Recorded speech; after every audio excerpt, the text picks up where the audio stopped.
हम गुजरात के पुनर्निर्माण ही नहीं बल्कि उसकी आगे की भी सोच रहे थे और इसका एक प्रमुख माध्यम हमने बनाया वाइब्रेंट गुजरात समिट को।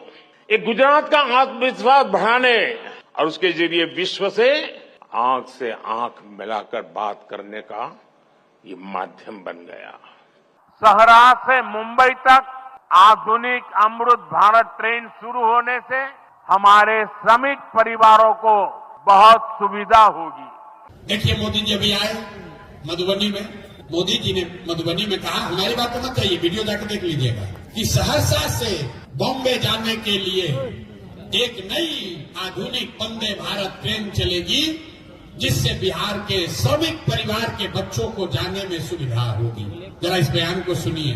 मोदी जी कह रहे हैं कि सहरसा से एक और ट्रेन तुमको देंगे जिस पर बिहार के बच्चे जानवरों की तरह बैठकर यहाँ से मजदूरी करने गुजरात और बॉम्बे जाएंगे।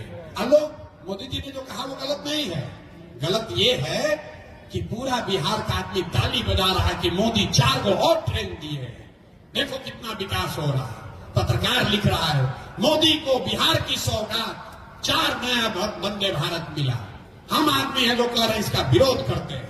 हम लोग को ऐसा ट्रेन नहीं चाहिए जिस पर हम लोग के बच्चे मजदूर बनकर गुजरात में जाएं और वहां मजदूरी करें। आप हमको मोदी जी का एक भाषण सुनाइए गुजरात में जहां उन्होंने ये कहा हो कि गुजरात से एक नई ट्रेन चलेगी जिस पर गुजरात का श्रमिक परिवार का बच्चा महाराष्ट्र में जाएगा नौकरी मजदूरी करने। अरे भाई, गुजरात में श्रमिक नहीं है, गुजरात में श्रमिक नहीं है। मोदी जी गुजरात गए, अभी कच्छ में उन्होंने भाषण दिया, मधुबनी के बाद कच्छ गए तो कहा कि मेरे कच्छ में दुनिया का सबसे बड़ा सौर ऊर्जा का केंद्र बन रहा है। मोदी जी प्रधानमंत्री हैं, वो गुजरात के भी प्रधानमंत्री और बिहार के भी प्रधानमंत्री। जब मोदी गुजरात जाते हैं तो बात करते हैं कि सौर ऊर्जा का फैक्ट्री कैसे लगेगा, यहाँ पर गिफ्ट सिटी बनेगा, यहाँ पर इन्वेस्टमेंट समिट होगा, यहाँ पर 1 लाख करोड़ का बुलेट ट्रेन चलेगा। जब 75 साल का गुजरात होगा तो वो ऐसा दिखेगा। वही मोदी जब बिहार में आते हैं, मोदी वही हैं, अब बिहार में आते हैं तो उनका भाषण सुन लीजिए।